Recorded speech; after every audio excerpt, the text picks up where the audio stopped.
Hi friends, Elizabeth here with Intentional. This December, your generosity goes even further. From December 1st to 31st, all donations to Intentional will be matched dollar for dollar up to $250,000, thanks to a few generous partners. Visit intentionalparents.org today or click on the link in the show notes to double your impact. And while you're at it, become a legacy builder. Together, let's strengthen families and in so doing, change the world. You're listening to the Intentional Parents Podcast, brought to you by Intentional. Intentional is all about spiritual formation in the family. We desire to bring biblical hope and practical help. Enjoy this week's conversation.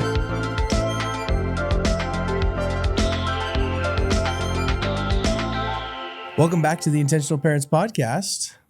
We're all four here. We've made it. Mm-hmm. Phil, Diane, welcome back. You're back from vacation. Yeah. Elizabeth's here. This is the first time all four of us have done an episode for a bit now. We've had a lot of sharing the load for different reasons. Before we talk about your trip, just want to say thank you to everyone who has rated and subscribed to the podcast. Thank you, thank you, thank you. It means the world to us. We've been learning about this growing Spotify community. And what's really cool too about Spotify is you can actually ask questions and do like a poll on certain episodes. So we've actually been asking questions to the Spotify community on each episode to get some clarity around like, hey, is this helpful if this isn't, or is it not? So go to Spotify. If you're a Spotify listener, you listen on that platform. Check out some of the polls we're doing over there. Also, I just want to say thank you to everyone watching because we have the YouTube community now growing, which has just been really fun. So you can watch these episodes. If anything, would you just help us? If you are on YouTube, give it a thumbs up because that helps with the algorithm. And if you are listening on Apple Podcasts, Spotify, any of those platforms, a rating and even subscribing for when new content comes out is always just really helpful. So thank you for everybody that is doing that. We so appreciate it. It means the world to us, and we really just want to say thank you. But you guys just got back from Maui, to be specific. Maui, yes. And give us a heads up. You were there with Steve and Bex and Matt and Simo and the new boys on the scene, the new grandkids. How was the trip? Yeah, it was so fun. Yeah, we left. It was 81 degrees, and we landed in Bend, and it was was 41 degrees and windy, so it was really nice. Yeah, no, we have some very generous friends who have a home there that, they offered it to us, and we said, oh, no, we can't. No, you need to do it, and you need to stay longer. It was pretty great. But I think for me personally, our two most recent grandsons, Ellis is 17 months old now. Yeah.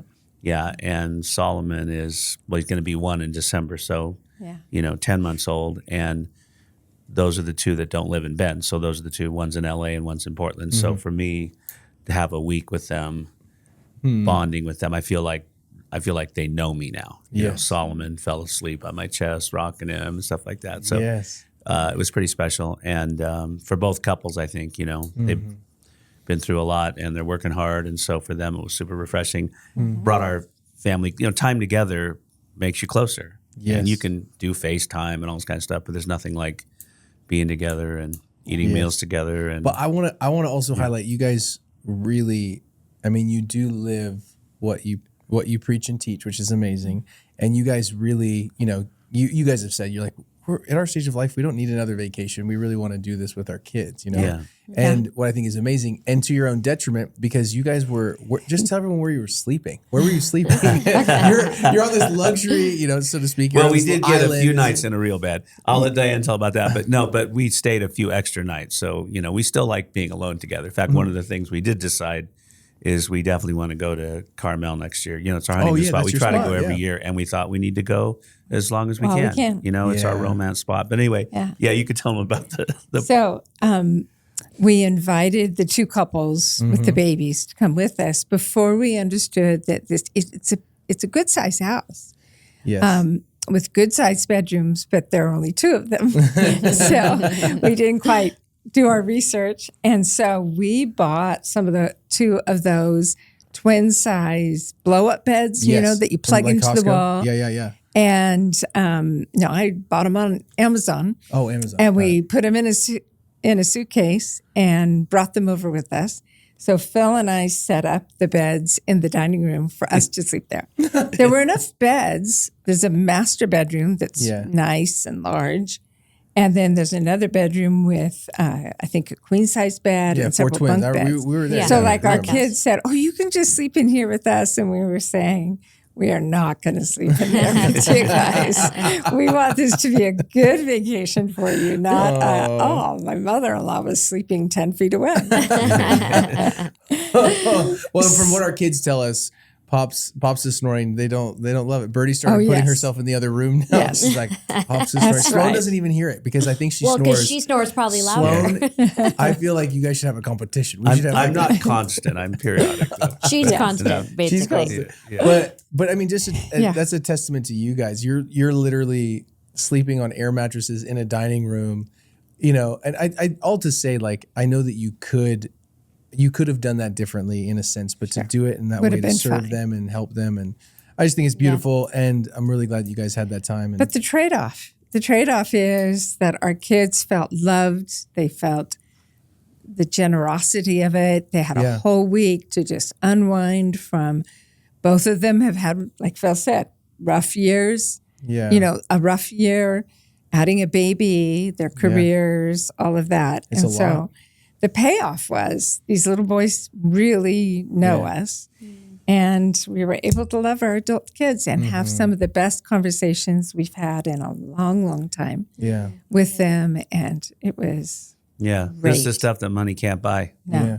Well, this isn't even the topic of the conversation today, but I think there's a lesson woven into even what you're talking about of like making the space and time for connection usually brings about connection. Yeah. Right. Well, just by having countless days on end together. Yeah. And I know for some families it's really hard to actually do that because of some of the dynamics or the unhealth. But I think you guys paved the way in setting an example of like, we're going to make the space, and you're not forcing. I mean, even when we're on these trips, it's not like you guys aren't forcing anyone to be close or have conversation, but you make space for setting it. the table. Setting the table, which is really important. And so I think, I know, I have no doubt that they had a great time because we've done that stuff with you guys before. And we have the privilege of, we get to do more life with you, which is, we win. And we do know from what you told us from a letter, we don't have to go into the details, but from the letter that Scarlett wrote you guys just recently, that those moments of sleeping on Pops is actually really deeply, I mean, that was one of Scarlett's memories. She has a she was 3, she said. She has a memory of like falling asleep on you when you were holding her. When she was afraid. And you were on a safe. date. I don't know if you were gone. You were probably just on a date. She was anxiety. She told me this. That letter, she wrote that thankful letter. Yes. I mean, it's I can like, die and go to heaven now. It's like now one of our things best treasures. Right. Wow. She remembers about us. We don't remember even. Mm-hmm. And so to have her, she's 12, but she looks like she's 16. She just did her hair she also different. acts like she's acts like she's 25. She writes like she's 16 too. I know she does. She does. So that's now one of our most treasured possessions. It's like, I mean, that's but why. I guess I'm highlighting though the depth of like you were saying, oh, Solly fell asleep on me. I think it's easy to think that that's just like not that big of a deal. But to hear even Scarlett relay when she was reading me that letter the other day, she's like, I'm giving this to Mom and Pops when they get home. I was like, they're gonna die. Like this is they're gonna love this so much because and she shared stuff within that letter that was like we didn't even know that she remembered or connected with you guys in ways that were just deeper than we understood. Anyway, all to say, there's just a lot of fruit. What we thought we were doing for just a little girl, watching her, make her feel safe and creating some memories of being with us, early in the morning. Yes. She immediately turned it to a spiritual foundation. So that's what we want to do with our kids, right? We want to pass on to your generation and then the next generation, our children's. And she made that connection, which is remarkable. I think. And so, I don't know. It was beautiful. It was really beautiful. And she read it out loud to us too. Oh, good. So sweet. Good. That was she worked special. hard. So the backstory is it was like an assignment for school. Yes. And she told me about it and she said, now the teacher said I could do it to like my parents or grandparents or a close friend. And she said, I just will you be offended if I do it about Alma and Pops? That's so sweet. I said, no, Yeah, she didn't even ask me. not She at was like, all. I'm not doing it I'm about so you. glad that you have an Alma and Pops that you want to write it about. Yeah. And I don't think I've ever seen her give her all to an Yes. assignment like that, Okay. to the point that the story we're talking about of her first memory, it was supposed to be what's your first memory with them. Oh, okay.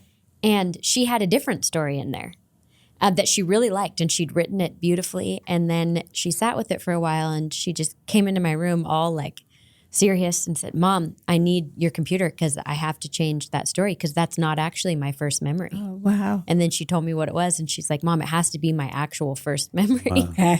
So she had, Good you should for ask her about her. the other memory Wow. too. But it was sweet to see her pour into it and want to really like share with you how Yeah. she felt. Yeah. Was Yeah, such a that gift was to so me to special. get to watch and to see how much was in her that she could articulate Yeah. about relationships was just Yeah. beautiful. It was Yeah. really beautiful. And I think it goes into a nice segue of what we're trying to accomplish today, which is responding to questions. You know, every couple episodes we will respond to questions because we get so many and they're very vast. So our questions are never the questions that you all ask are brilliant and wide spanning. And so, but this is actually interestingly enough, the first question that I wanted to talk about today, and you three, especially even myself, have barely looked into these. So these are not don't know any of research them. questions. Yeah. So these are going to be our just heartfelt responses to this. But the question comes in: how do you foster deeper relationship with immediate family members, those who you have to do life with? So that could be, different folks. How do you foster deeper relationships with those family members you do life with who do not value vulnerability or transparency in relationships?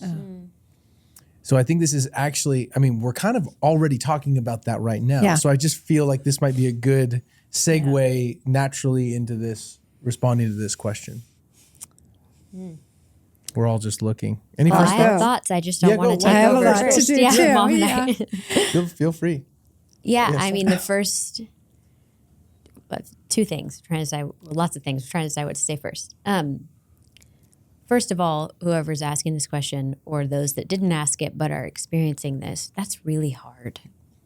Yeah, it's really When you want more depth and more vulnerability, when you want to be vulnerable and you want it to be a safe space, but you also want to receive that vulnerability back from the person, really you want a deeper relationship. Yeah.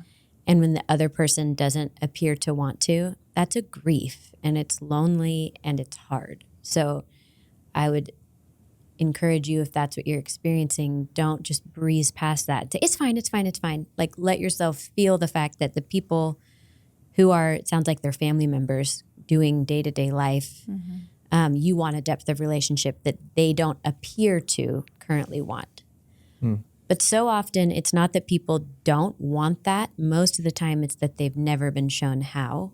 Either they didn't grow up in a situation where there was the safety enough to be open and vulnerable, or they didn't see it modeled, or they have no one in their life that's creating that space for them. It's not usually somebody who's consciously aware. Yeah. I don't want to be honest with you, myself, with others. I don't want to live in deep community. I mean, very few people would actually say that. But the interesting thing about vulnerability is that if you're willing to go first and show somebody what it looks like and let somebody into your life, which requires risk because it doesn't mean that the person's going to respond graciously or listen well or be able to hold what it is you're sharing in a compassionate way. So there's risk on your end. But when you're willing to model it and show it, for I would say most people, it swings wide the door for them to also be vulnerable. And for some people, it takes longer than others. For some people, it's immediate. But I think if you're desiring that, then you have to take the baby steps to show up in that way yourself.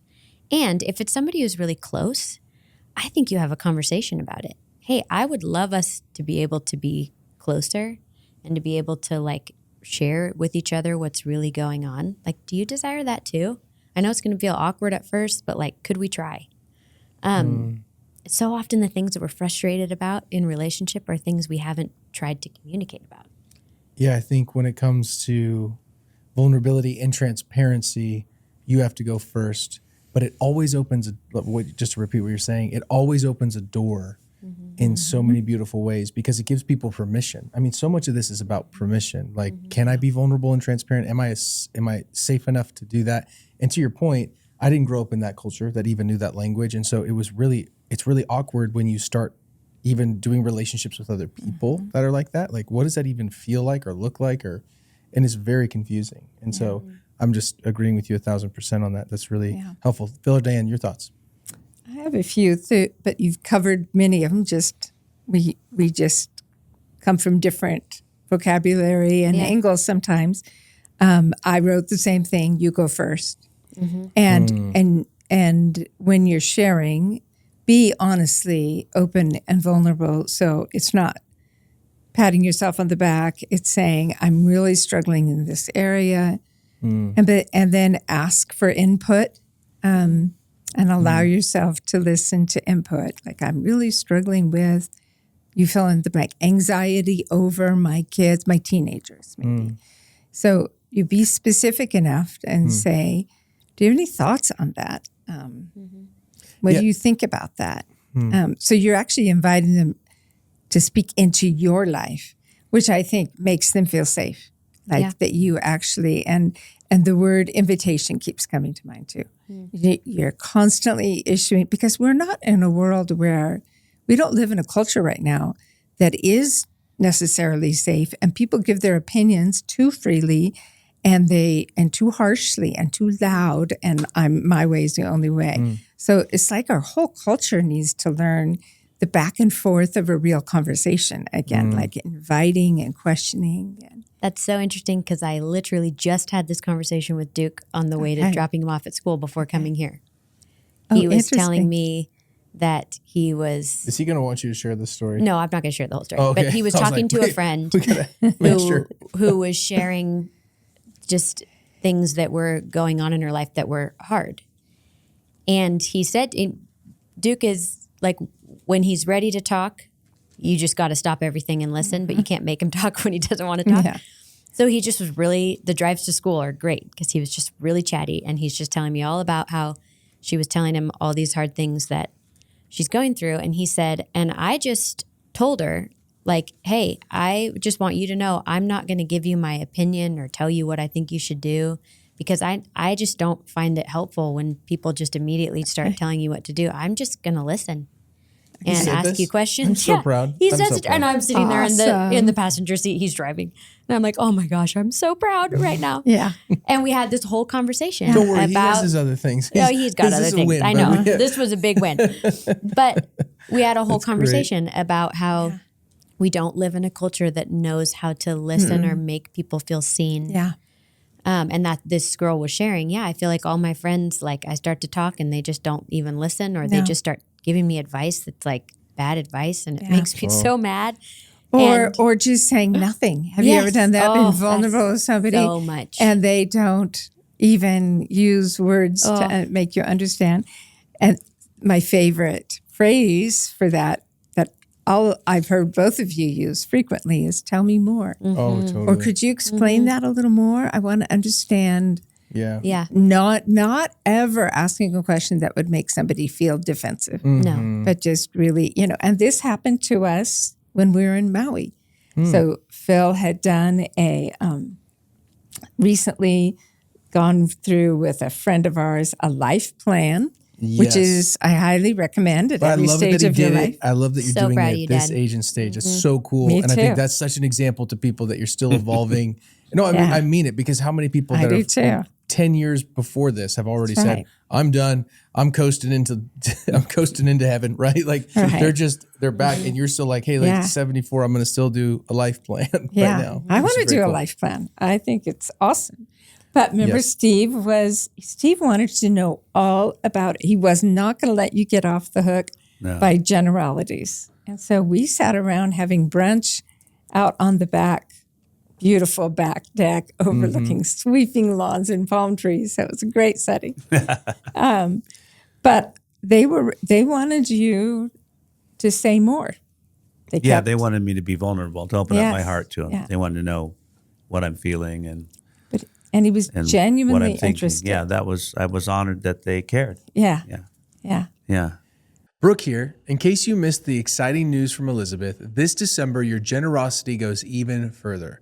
From December 1st to 31st, all donations to Intentional will be matched dollar for dollar up to $250,000, thanks to a few generous partners. Visit intentionalparents.org today or click on the link in the show notes to double your impact. And while you're at it, become a legacy builder. All right, back to the show. One of the things I was going to say in regards to transparency and going first and vulnerability, I think, Phil, it's on a different topic, but like even you, there's many things like that, where when you go first, you're paving a way, you're giving permission, you're setting an example, which is huge. I even think when it comes to transparency and vulnerability, one of the things I know I experience personally, but I know I'm not alone, is shame is the thing that stops most people, especially me, from being transparent and vulnerable. Yeah. I value transparency and vulnerability. If you listen to this podcast, you know that. Like we border on oversharing, not undersharing. But at the same time, it is really hard in relationships because you just don't know how, like the shame piece. The shame piece is so destructive and constricting, and it's scary. So I think the thing that holds a lot of folks back, like, so to respond to this question directly to the person asking, how do you do it? I think you have to go first, but you have to almost help coax and pave the way to say, you can tell me anything and I'm going to love you just the same. That's right. And it's okay for you to not have everything put together. It's okay to mess up. These are things that I know even instinctually, no one ever communicated that in my family that you couldn't mess up. But there was this undercurrent, like we don't talk about the hard things. So then you inevitably feel like, well, I can't really mess up then. So then you feel shame if you do. And you feel shame. So then you're like, how do I be honest and vulnerable about the things that I'm not doing well in? Because I feel like I've already missed it. So if you're just locked up in shame, I think going first and being aware of how this person might be held back by their own shame is an important piece of how to do life together. Because I didn't hear this question personally, just as like, if it's a husband and a wife and kids, it's like those close family members you do life with. So maybe this is a sibling or maybe it's in-laws, but I think you can pave the way. And by you being transparent and vulnerable, I'll never forget the moment. I have a friend, I won't mention his name, but he was just like brutally honest in a very casual way about something very serious. And I was like, what? And it was just like, I'm dealing with this and this is going on. And here's these 4 like different things. And he said it in a way that was so normal. And you could tell he wasn't locked up in shame. And you could tell like he wasn't trying to overshare. He was just like, this is what's going on. And it was amazing to me. I was like, oh, he messes up too. And he has his own perspective on this situation. And it wasn't anything even that crazy. It wasn't like this was a big bad thing or a huge secret sin or anything like that. But he was just really honest about it. And I just remember thinking, wow, I want to be more that way and give people permission. So we have to be careful in those moments how we use scripture. So how many of us have been in a conversation and we say something and somebody shoots a Bible verse that sounds so black and white. yeah. You know, I'll give you an example. Be anxious for nothing. That's hard to do. Yeah, and you're using one word, anxious or anxiety, to define everything. Does that mean I'm incessantly worrying or I'm bringing up a few concerns? So just be very gentle, I think, in using scripture as almost a weapon. Yeah, or the line, God won't give you more than you can handle. How often is that? Oh, yeah. Well, I like to quote when a you're scripture. sharing, I'm really struggling with Quoting something. scripture is beautiful. Quoting scripture is great, but that line, Feels like, okay, wait a minute. for example, the be anxious for nothing, that whole verse, multiple verses, is on my wall at home right now because it's been speaking to me so much. Yes. Because we quote that part of it. But the actual meat of that scripture, Turn to your Bibles. I'm not Let's go here. a Bible encyclopedia like Dad is, but that whole passage of scripture is be anxious for nothing, but then it tells you everything to do and promises that God will be your peace. It is not don't be anxious. Yeah. It's bring your anxiety to God with thanksgiving, make your requests known to God. The peace of God that surpasses all understanding will guard your hearts and minds. Yeah. Like there's so much more to that scripture. And if we could stop misquoting it and say, it sounds like you're really anxious.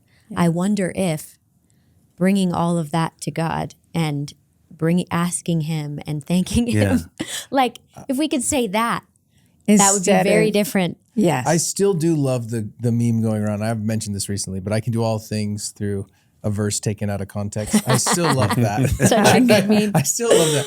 It's bad idea. But you just quoted So that good. verse in context. Yes. That's what I'm Yes. saying. And Is like it tells you what to do with your anxiety. Yes. It's assumed God knows we're going to be anxious. Yes. Yes. So, but one of the things I was going to say, you just mentioned that it says you should pray, Yes. Yes. okay, with and Thanksgiving. supplication, that's specific requests, with thanksgiving. Yep. Lord, I'm hurting, I'm anxious. So in this case, I have this friend, whether it's a spouse or a child or my brother, and it's not going well right now, and I want more than they're offering me. So Yes. that one thing I was going to say, pray about it, number one, and then I was thinking of 1 Corinthians 13. So if you truly love this person and they're not being vulnerable with you, first of all, not every relationship is going to be what you want it to be. Yeah. So like you have a special relationship with your friend Ben. Yeah, That's yeah. pretty special. But you Very don't have special. that with 18 other guys. No. So I think we need to be realistic that Yes. we're all fearfully and wonderfully made. We're complex people, and people go through different seasons.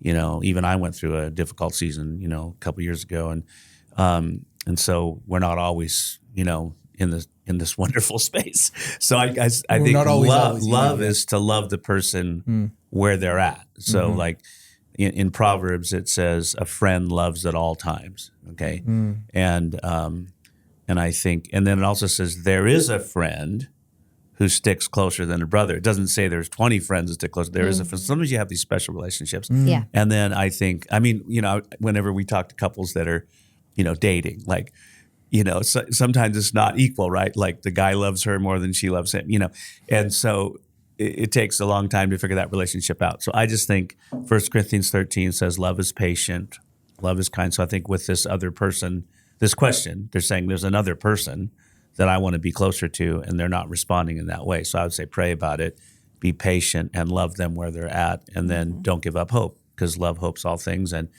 And sometimes it just takes people, like I love what you're saying, by you going first and being vulnerable might open up the door to their heart, but it might take a long time, because there might be some stuff in there that they're still not sure if they can open up. Yeah. So And I what just you're think getting at, Dad, I love that you said that. It's because there are some situations where it's not going to be that way. Yeah. For reasons that have probably nothing to do with you or little to do with you.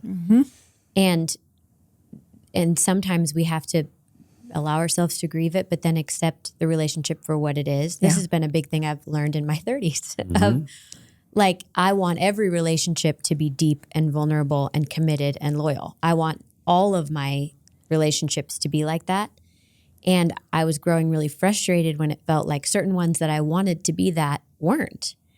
And it was really good for me I had a really helpful conversation with John Mark about it, because he had been wrestling with the same thing and had talked to a great therapist. And I had to start like bringing people into I'm struggling with this frustration over the fact that not all my relationships are what I want them to be. Go figure. And Idealism. it was really, major idealism. But it was really helpful for me to accept the fact that not every relationship is going to be that way, which you would think I would have learned that sooner. No, But, honey, it takes and time. then a step further, and so just for anybody listening, if this is helpful, try it. If not, don't. But for me, it was really helpful in working through my frustration about the ones that weren't. I just got a pen in my journal and just ask God to bring to mind, well, who do I have in my life that is that can meet me in my suffering, that there's depth, there's vulnerability, it goes both ways. And immediately God showed me this big list of people. And then I asked, okay, and who am I grieving or irritated that isn't that? And the list was actually pretty small. And so it was very helpful to me to see things in reality and not just in all the relationships that weren't what I wanted them to be. That's so good. What so- a good practice that would it was be. very helpful. Really Well, helpful. I was Very going to say, helpful. let's give everyone the names of those people now. Yeah, nope. But no, maybe just to move on to the next question. But to just maybe put a bow on this, because we're talking about relationships and family, and then we've kind of merged to friendships, which is beautiful. I was just doing some work on this morning because we're working on this fun project. But a quote from Henry Nouwen on friendship, really helpful. He says, when we honestly ask ourselves which person in our lives means the most to us, we often find that it is those who, instead of giving advice, solutions, or cures, have chosen rather to share our pain and touch our wounds with a warm and tender hand. Absolutely. That's beautiful. Will you send me that quote? Absolutely. I will at another time. Yeah, Yes, yeah, I will. That's Not at this beautiful. moment, but And I think that's and what it is. just as an add-on, this is kind of people we want to be. Yes. Yes. And so it does start with us. And also the second thing is, if you are fluent in this language of vulnerability and the appropriateness of it, teach this to your sons and daughters. Yes. Oh, yeah.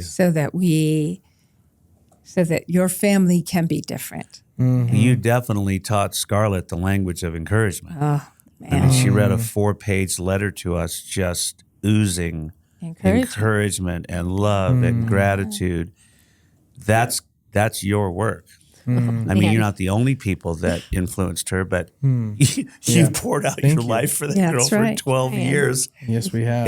And look at where she's at. She's more mature than a lot of people that are 45. That's right. Well, she wasn't Or necessarily too happy with 65. me this morning when I was having to help shape her 12-year-old heart. But nonetheless, well, that's You're a right. beautiful She is response. Maybe, okay, so this is different, but in the similar vein of relationships. What is the best way to encourage and support someone who is self-critical and has a hard time accepting compliments? So what is the best way to encourage and support someone who is self-critical and has a hard time accepting compliments? I feel like I could talk about this. I could do. Are you saying that I am, or No, I am. I'm just saying I think for you, you have a harder time accepting compliments. I would say, am I right about that? I feel like I'm accurate in that. Yeah. Okay, yeah. Do you feel like either of you have a harder time accepting compliments, or are you okay with accepting compliments? I think you're good at accepting compliments. Yeah. I mean, The self-critical part. When I was a young worship pastor, there was a guy that I looked up to, who was a little bit older than me, and I got some time with him. And he taught me something. We weren't close friends or anything, but he said, whenever you get a compliment, instead of saying, oh, no, you got, just like, thank you so much. That was say so thank you. kind. And then in your heart, say, God, thank you that you enabled me detail. to be that kind of person, or that Yes. I was able to do what this person just praised me for. And you turn right around and give God all the glory, because ultimately he should get all the glory, because Yes. I think that's especially true as followers of Jesus. He changes our life, and then he gives us the ability to love people. So that was one thing that I think that made That's it a easier really- for me to accept a compliment. Like, really if in your heart, if you start thinking, yeah, I'm pretty hot stuff, that's not Well, going to bode. you are, and we're That's not going to bode well for you. I was going to say, though, it's interesting because I think there's two angles here. There's the one, like if I'm thinking maritally, I'm thinking like there's, in our marriage dynamic, I could speak to like how I've had to learn how to encourage you who is more maybe self-critical, doesn't always believe what I'm saying.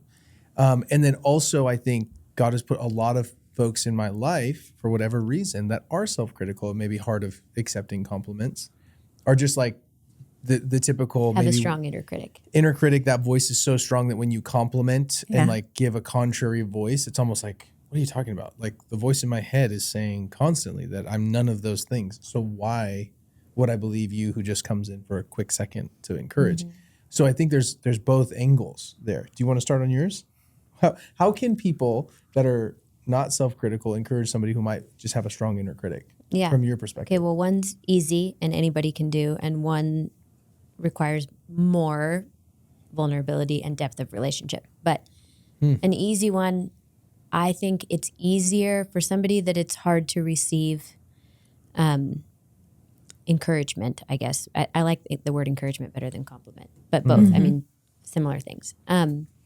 I think oftentimes starting out for the first long while by doing it in written form instead of face-to-face. So send them a text, write them a note and be very specific, not be broad, specific. not you're amazing or you're a really good mom, but global why is language, she a good mom? Why is he a good dad? Like very specific. So either a text, a written note, or a voice memo. Voice memos are great, but be really specific. But I think sometimes it's easier to hear the words when we're not face to face with somebody and feeling the discomfort of like, I don't like all the attention when somebody's trying to encourage me. The attention feels awkward. But if I can take time to read it and read the carefully chosen words, that is like medicine to my soul. So I think anybody can do that no matter what your relationship is with that person. But I would try writing it first and do that consistently. Yeah. And you will probably get that person to the point that you can start to do it face to face and it's easier for them to receive. Yeah. But then I think in the question, did it say it's someone who's self-critical? Yeah. Yeah. I think there's a lot of power in asking questions. And if you know that somebody has a strong inner critic, a strong narrative that is always playing in their head of all the areas that they're failing, which that's me. I very much am one of those people. And if you know that about them, if you can slow down enough to frequently ask them, like, what's the narrative in your head going on right now? Like, where are you noticing you're really self-critical? And there's two things that will happen in that. Oftentimes, those of us who are really self-critical, we don't recognize that's even happening. We don't recognize how loud the inner critic is until either somebody notices it or something happens and we can come out of it just enough to recognize, oh my gosh, I'm living fully into a narrative of shame and all the things I'm doing wrong that I can't see anything I'm doing right. So if you know that about somebody, being willing to ask questions of like, where are you hearing the shame voice the loudest right now? Like ask specific questions and get them talking about it. And I think there's so much freedom. The enemy loses his hold when something breaks through that loud voice, that when the voice of truth breaks through and we have a moment to recognize, oh, everything that's going on in my head might not be true. I know right now, it's so interesting. The loudest voice that cuts through to me right now is oftentimes Scarlett, our 12-year-old. She will start talking about something she observed with a friend or with a friend's mom. And I'll be listening and I'll be like, oh my gosh, I do that too. And then she will say, that would be so hard. You're not like that at all. Wow. She will tell me things that are so counter to the narrative that I'm believing, especially about how I'm parenting her. So the people might surprise you that can cut through that noise. But I think asking questions in an attempt to get that voice of truth to break up that loud noise of shame. That's great. And to do that, it has to be somebody you're close with, who trusts you and you trust them, who they feel safe enough to be honest about all the lies they're believing. And I was going to say, just simple on the other end is just be really patient, because it's really frustrating when you see something so clear and the other person's so blind to it. You know what I mean? Like in the sense of it's so obvious that you are these things to not just me, but other people especially when I'm being specific about, I'm being general right now, but being specific in compliments. It's really interesting how frustrating it can be when I tell you and you just can't receive it or see it. And then, so it takes a lot of patience. Because it's just so obvious in many ways. Yeah, but it I doesn't think feel true if to you me. know the person has this issue, yes, which some of my kids do, Yeah. that one right there, Yep. and You have Joe a couple Mark. But like our pastor Andrew, who's our pastor, Yeah. we both know that he has the same issue, and I know he has it, and so I go up to him on Sunday because after all my years of preaching, I said, I know what you're thinking right now. You're thinking that wasn't a very good sermon, and I should have studied more. And I said, but I'm going to tell you something that God just spoke to me. Yes. And I'll try to give them That's a specific. Specific. That's Yep. good. And I think That's that good. we can help people by acknowling, I know what's going on inside of you right Yes. now, Yes. but you need to listen to this. Yeah. And but then it's be the truth. specific. Elizabeth, being specific is really important. Yeah. He doesn't need to hear, oh, that was great. Yeah. But if I can bring something specific to him, which yes. and I want to do that because I know what it's like to be in that position. And I love that. most preachers do, Yeah. You study like crazy. Yeah. You do your pour- best shot, then you walk out the door and beat yourself up for what you should have said, shouldn't have said, and all that kind of stuff. 100%. But I think, whoever the person Sword. is, if we know they have that struggle and we're close enough to them, we can help. Yeah. Yeah. Yeah. I feel like Phil does this for me all the time, that and is very blunt about it sometimes, where you'll just say, Di, you're being way too hard on yourself. And then he gives me a different view than, I view it as I could have done better. I could have done better, should have done better. And Phil's viewing it as nobody's thinking that about you. You're not coming across that way. Happened while we were on vacation. I was really mad at myself for thoughts going through my mind, tension in my body. And Phil said, nobody would have observed that. You did well with that. Yeah. It's okay to think those things and then bring them to the Spirit to be a comfort to you. But don't criticize yourself for something that you just thought, but you stopped it at the thought stage. That was so encouraging. Interesting. Yeah. Because I was feeling this sort of false shame that I even had a temptation to think something other than perfectly That's positive. interesting. He's really, but he's also very blunt about it. Yeah. And I probably kind of need that in the moment. think you Is need that Well, blunt, but I must have, which I don't always do. I must have done it lovingly. absolutely. Because I'm thinking of what we're talking about is speaking truth to someone, but grace in love. So, which is Ephesians 4:15. Verse 14 says we're not to be children tossed here and there by waves. But verse 15, but speaking the truth in love, we're to grow up in all aspects into Him. So I think that when you're speaking to somebody who has this inner critic, you're speaking truth into them, but you have to do it in love. And I think that must have been a time where you felt loved, but I was telling you truth. Right. Like you're not thinking correctly. And you do that for me all the time too. Yeah. You know, your perspective is totally off. Yeah. And you speak truth into me. That's not true. This is true. And so, you know, I think some people might have a bigger problem with the inner critic, but I think we all can be critical of ourselves. Yeah, we all can. Yeah. And We so, all, and you're right. I think we need to call that out in love in a beautiful, kind way. But we only have a little bit, one more question, and I'm just tossing because there's so many good ones, and this is always the case. We can only get through so many. We'll have to do another one. Well, we'll definitely do more. Yeah. But let's do this one. So this isn't a parenting question, which is great. But basically it is about this person's mom. This is the question. My mom taught me to walk with the Lord our entire life, but she's just recently walked away from Jesus and the church altogether.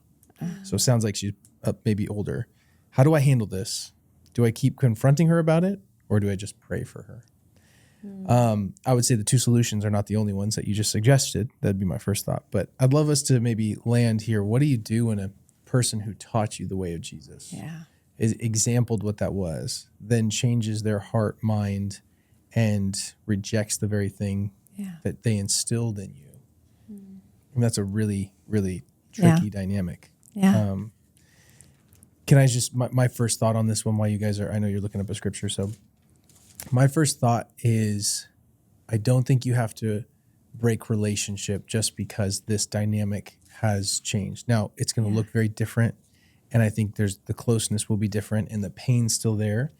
What I see going on a lot with my generation specifically is when their parents don't do the right thing or can't do the right thing or maybe didn't have the tools to do the right thing, they quickly reject. They quickly break off. They quickly write off. And this is happening all over the place. Yes. And I think it's interesting because what ends up happening unintentionally is when we do that to our parents, if you are a parent, you're giving your kids a framework of how to do the same thing to you, which is really dangerous. And I would hope that my kids would have the same wisdom that I would hope to try to show my parents as an example, right? This isn't my parent situation. My mom and dad love Jesus, but my dad's no longer here and my mom loves Jesus. And so I don't have that dynamic. I do have other dynamics, but I don't have that dynamic. And I know that we can love each other in the differences. Now, it's more uncomfortable. You have to talk about stuff. But my one thought, I know everyone's going to add their thoughts and heart behind it, but I don't think this means you can't be in relationship with her. And being in kind, gentle, loving, Jesus-style relationship with her might be the very thing that helps her see the part of the kingdom that maybe she missed or the part of the gospel that she didn't understand. It could be your very job of bringing her back to Jesus. So those are my thoughts. I love that. And it prompted me to start thinking along the same way, but especially in the prophet Hosea's book, which seems like such a funny one, and because most of the prophets are so harsh, and very strongly spoken. In the second chapter, there's a picture of Hosea's wife walking away from him, so being unfaithful, which is really what happens when we turn our back on Jesus. We're really being unfaithful, and that's a common metaphor in the Old Testament, even to the point of calling us prostitutes. Like we're prostituting ourselves to other gods and being unfaithful to him. So that could have been said really harshly, but instead in the New Living, I think it says, the words, this is God wanting to actually Hosea to do this for him so he can teach an unfaithful Israel what it is like, what he's feeling, what God is thinking. He says, I will allure her into the wilderness and speak kindly to her. Oh, that's so good. what you're saying is just so perfect. It's Hosea 2 something. I don't know which. Yeah. Phil, you probably already know. But I think that is the picture of how Jesus, how God the Father is seeing this parent, this mom, I think it was, in this case. He's not mad at her. He's not calling her a hypocrite. He actually wants to use you to be his skin to allure her back into relationship. Yes. And because there's a whole generation that equated holiness almost exclusively to behavior, there's a lot in that generation never had that sense of being allured into the wilderness and spoken kindly to her. And that may very well be the mom's case, that she knew the rules, she followed the rules, and life didn't go the way she thought it was supposed to. Yeah. And so there's a bitterness inside of her because she followed the rules. But she never has, one of my favorite scriptures is Paul praying for his people in Ephesus. Yes. And when he says in chapter 3, verse 20, I pray that you will experience the love of Christ. It's possible that mom knew in her head the love of Christ, behaved accordingly, but she hadn't actually for herself experienced the love of Christ. Yes. And so it was almost a relationship doomed to failure at some point. That kind of relationship, behavior-based, doesn't really stand the test of time. No. So, but a daughter or a son or a whole family or even grandkids can be heaping so much love on her that she is beginning to experience the way God loves her. Yes. So I think I love that.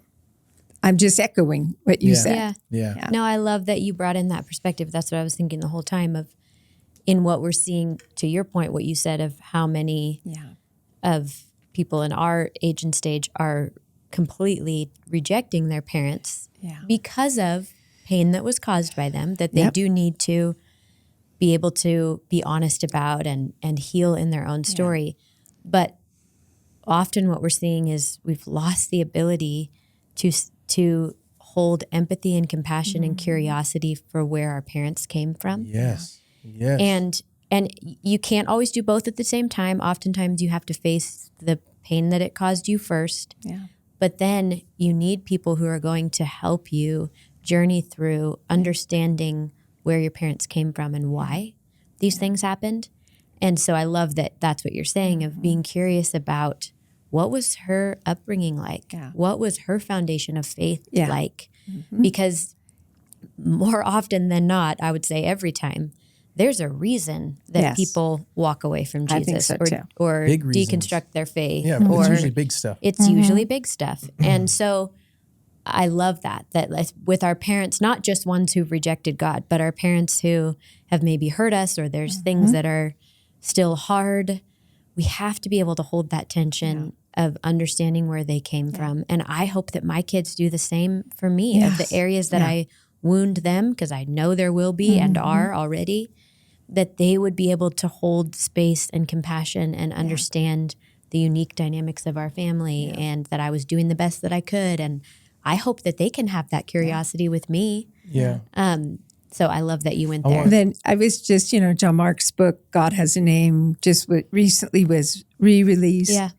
And reminded me again that as he's talking about who God is, that the characteristic that he first says about himself is not holiness or perfection, which are absolutely true and beautiful about God, but it's compassion. Yeah. That's the seems to be the thing Yes. he wants us to know more than anything else about himself is compassion. Well, and I want to, Phil, I want you to close this out. I'm just going to give one thought on what happened, what you just said. I think when people do end up not having compassion and looping it in my opinion, it's not only wrong, it's immature. It's a lack of understanding how life actually works. Yeah. And it is always, I don't know of a single situation where it is not in part more damaging to completely, now there's a couple different circumstances, but when you completely write your parents out of your life without really taking the time to understand what's going on, I think it's a lot of the times, and people don't like to hear this, but I think it's a cop-out a lot of the time. It's easier to dismiss your relationship with your parents than to deal with the stuff. It's way easier. And I think that I see so many folks just giving into the well, I'm just going to write them out of my life because it's easy. And the damage that causes generationally is nuts. It's just the generational pain and sin that you unintentionally and maybe sometimes intentionally are sowing into the future is so damaging. And so I think it's not like a passive thing. I'm so passionate about this because I feel like, no, I know what it's like. I'm not coming from a place of I had a privileged situation and I don't have any dynamics that are really that hard. I have lots of hard dynamics. I have to work through them all the time. And I'm working through them, but I'm so grateful that I've had others like you, Phil and Diane, but others as well that have helped me say, don't just throw in the towel on this. You will regret it every time. If you throw in the towel because it's easy now, you are going to sow in pain to your future. Anyway, on that stuff, Phil, why don't you wrap us up with your thoughts on this with some scripture and some wisdom? Yeah, I have a few scriptures that came to mind, but I think, this person is saying, my mom taught me to walk with the Lord all her life, and now she's not. So first of all, that's really sad. And we should be able to look up to those who've led the way. Yes. But when they do fall away, or walk away, we need to remember that we need to keep our eyes on Jesus. So that's the first thing. He will never let you down. Hebrews 12, let us run with endurance the race that is set before us. We each have our own race to run, fixing our eyes on Jesus, the author and perfecter of faith. So I think it sounds like that this person's not struggling with that. They're just saying, what do I do with my mom? But I think that it needs to be said, people will let you down. Yes. And it's very sad when somebody that you've looked up to, maybe a pastor or whatever, that they fall.